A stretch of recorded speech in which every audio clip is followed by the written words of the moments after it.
Alright, so with the matchup with Seattle right around the corner, drama continues to surround the Philadelphia Eagles, with Darius Slay seemingly blaming the Birds' struggles on the team while also defending himself. While on top of that, some people seem to think that Nick Sirianni and the Eagles have lost faith in Jalen Hurts. However, have both of those things been taken out of context? Also, the Birds got some big injury updates, one actually on Darius Slay as he apparently got surgery this week, and this might mean a huge opportunity to start for the rookie Kelee Ringo. Now, we also got a promising update on Avonte Maddox that makes it seem like he could potentially return sooner than expected. Plus, why is Kevin Byard so confident that the Eagles will bounce back against the Seahawks? And also, will Byard's shocking plan to take over the Eagles scouting report this week pay off? Well, we're going to talk about all that and more in this video today, so let's not waste any time and get straight into it. So with the Eagles suffering two horrible back-to-back losses, I think what fans really want to hear is accountability coming from both the coaches and the players, especially the team leaders. And one of those supposed team leaders, or I guess technically a team captain, is Darius Slay. And Slay's actually taken a lot of heat over the past couple weeks for what many people see as poor leadership, as he has been quick to defend himself on social media and on his podcast on various occasions, rather than taking full 100% accountability that there are things he can do better and help the defense improve as a whole. And these recent comments that he made on his podcast definitely didn't help, as he sat there and defended his individual performance and then turned around and seemingly placed some blame on the team. Let me address this. I saw a photo on the internet with a trash can with me and my boy James Bradbury on there. Come on now, like, come on. And y'all know I'm a big time troller. I like to have fun. I ain't take it personally at all. I think it was a good joke, man, good funny, but I think I played pretty good. I think I done had a very, very solid game, man. I think I had like 2 or 3 PBUs, making plays, no catches, no nothing. Come on now. Out of all days, you want to put the trash can out there when I had a damn near a perfect game, you know what I'm saying? I could have did a lot of stuff better, but maybe could have picked the ball, could have made some other plays, but overall, the game was great by me, you know what I'm saying? But as a team, we play worth the Now look, I do understand why everybody is so up in arms about this. I mean, Slay's a team captain, and it definitely is a bad look even if he does have a point and he's just defending himself. Again, it's still a bad look to say, oh, well, individually I played great, but as a team we were terrible. That just sounds like a lack of accountability and pointing fingers. However, that being said, I definitely think this is super taken out of context, because this is just one clip from a full-length podcast episode, and later in the episode, he literally said pointing fingers is not okay. Everybody got to just look into themselves in the mirror and be like, what we're gonna do? And like I said earlier, we can't point fingers. It's not his fault is our fault, it's everyone's fault, because it takes one to win it all, man. So as a group, as an effort, because we're not one without the other. So we are the big chain. If one chain go missing in the link, come on now, and it go sail ship.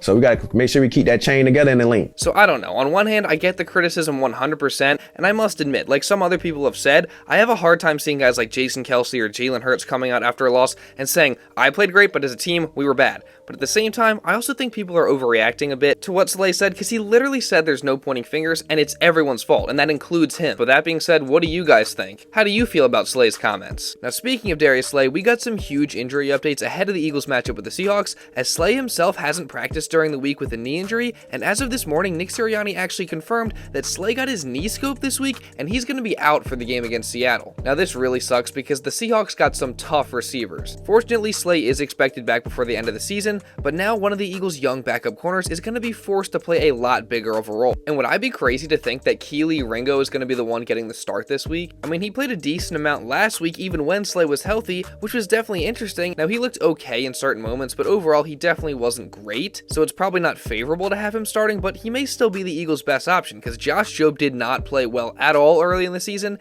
and apparently Ringo has been making strides every single day to the point where defensive coordinator Sean Desai actually hinted at Ringo playing more earlier in the week. Yeah, I think, those guys have done a good job through practice and earning some of those spots, and I think as we talk about it every week in terms of our rotations and our plans, those guys are certainly in that conversation to help us as we move forward. The ability for Kelee to get out there and challenge and do some things there, which was nice. You try to use his length to his advantage as well. So I think those guys are growing, they're learning the defense, and they keep getting better, and the coaches are doing a good job developing them. I don't know, it definitely sounds like Ringo may be the best option to replace Slay at this point, and you know what? This is going to be a huge opportunity for him if he does end up starting to just develop and get some actual in-game reps in a very important game. I mean, we know Ringo has some great physical tools and great potential. AJ Brown recently did say he believes that one day Kelee Ringo could develop into an all-pro caliber cornerback, and that's obviously a far ways away if it does happen, but still very high praise for the rook from a star like AJ Brown. So again, hopefully if Ringo does get the start, he's going to be ready, and he'll perform okay while matching up against these really good receivers that Seattle has. Now on some other injury news, both Cam Jurgens and Zach Cunningham are dealing with various injuries that could potentially hold them out of the Seahawks game, and if Cunningham specifically can't go, then that surely means a much bigger role for newly acquired linebacker Shaq Leonard, who after getting a week under his belt as an Eagle, says he's confident if he does have to play a bigger role this week.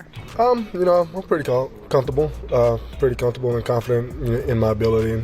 So just kind of, taking it day by day, learning more and more each day and try to go from there. So let's hope that if Shaq is forced into a much bigger role in this game, he's ready for it and he plays well. And also drop a like down below for the vet's confidence. Now looking back at the injury report, the Birds did get some great news with safety Reed Blankenship now being a full participant in practice and seeming on track to play in Seattle, which is huge because sometimes it seems like out of everybody, Reed's the only starter in the secondary who wants to actually tackle, so having the potential future Pro Bowl safety is definitely a huge boost for the defense. And something else that would be a huge boost for the defense is if slot cornerback Avonte Maddox was able to return at any point this year. Now, obviously when he got hurt, it was thought that he'd be out for the entire season, and that was the belief up until just very recently, when a couple weeks ago, Nick Sirianni gave us some hope, saying that there's still a possibility that Maddox could somehow come back this season, whether that be in the playoffs or towards the end of the regular season. And as of now this week, those hopes only grew, as Maddox was seen working out individually with a trainer on a side field during the Eagles practice. You can see him here running these drills and moving pretty well. And if Maddox is able to return, that would just be huge. He is definitely one of the best slot corners in the league when he's on the field, and a guy like him with his speed and hustle and energy could bring a lot to this Eagles defense that seems to be lacking in those areas. So hopefully he's able to return sometime in the near future. Now the last thing that I want to talk about that came out of practice is this clip of Jalen Hurts doing a ball security drill, specifically a drill where he's got to protect the ball as he's falling down to the ground, which I thought was really smart. The Eagles obviously preach ball security, and last week they had 3 fumbles, and Jalen Hurts has actually fumbled in 7 straight games, so this is something that clearly needs to be addressed, and Nick Sirianni has pointed out in the past that when you're falling to the ground like this, that's probably the most likely time for you to actually fumble because your body is naturally trying to cushion the fall, and that of course is going to make you a little bit looser with the football, so I think it just shows great attention to detail and preparation to see Hurts repping this in practice. However, of course some people are taking it way out of context or blowing it way out of proportion, with Cowboys fans spreading the propaganda that guys in the locker room like AJ Brown are pissed off at Jalen Hurts for turning the ball over, and the coaching staff is now forcing Hurts to do this drill because of these complaints, which is just an untrue statement.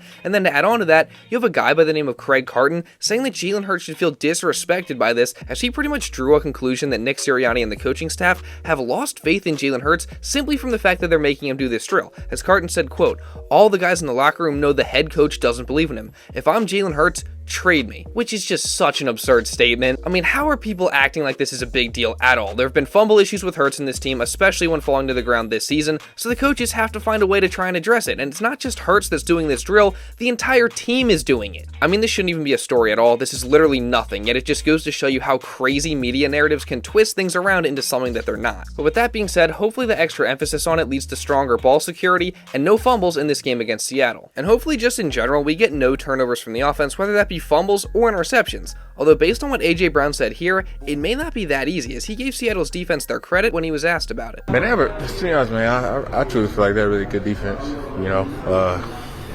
I don't think it's no weakness on their defense. We got to come out and we got to play our best. We got to play our style of football. Not turn the ball over. Me personally, I know I got to hold on to the football. So. Now in reality, Seattle's defense ranks 25th at defending the pass, so AJ Brown, Jalen Hurts, and the rest of the Eagles offense should be able to have a get-right game here through the air and just in general. And then defensively, they'll be looking to get right as well. Just in general, as a team, this needs to be a get-right game for the Birds, and all week it sounds like they've been confident in their ability to do that, with most recently Kevin Byard coming out and explaining why he's extremely confident in the Eagles' ability to bounce back. We have a great sense of urgency here. Obviously, we know we haven't played our best, ball these past 2 weeks, but the sky isn't falling. I think it's still up there, and I think we're still very optimistic that we can obviously get these things corrected, because at the end of the day, they're all correctable, they're all fixable. We know what the issues are. I just think we have to attack these issues and attack this week, like I said, with a great sense of urgency and with a lot of energy at the end of the day. So we got to get back to playing our best ball, and we're confident we can do that.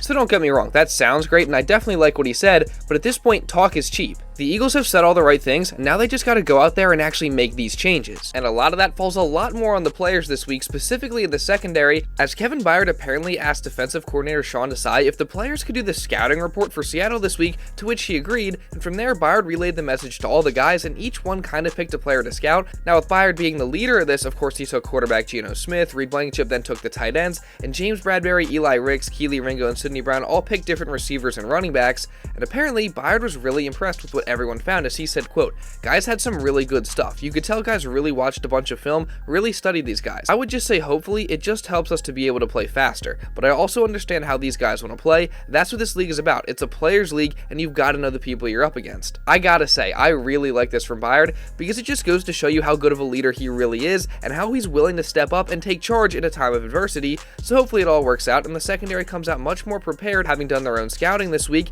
and they're able to have much more success than the weeks prior. And overall, let's just hope they're able to bounce back along with the rest of the team. And I gotta say, just 3 days out, I'm pretty confident ahead of this matchup. I mean, the Seahawks can definitely be a tough team, but I also think the Eagles are just simply better, and I think they'll show it this week. I mean, look, there's no denying the past 2 weeks have been horrible, but I think the Eagles have definitely had an absurd amount of self-inflicted issues that have all stacked up and really hurt them over the course of these 2 games, and I expect them to be better in a lot of those areas this week, and it also helps that this Seahawks team isn't as good as the last 2 opponents that they faced. But with that being said, what do you guys think? How confident are you headed into this Week 15 matchup? And speaking of that, we're going to have some more coverage leading into the game as well as after it, and just throughout the rest of the season and into the offseason as well, so if you don't want to miss any of that, make sure you subscribe and also turn on notifications, and also drop a like down below on this video if you did enjoy it and want to show some support, and if you want to watch another video talking about how Jalen Hurts kind of called out the offense and the fact that Jason Kelce is pissed off, you can go watch this right here. And now with all that being said, that's pretty much all I got for this one, guys, so thank you all so much for watching, and I'll see you in the next video.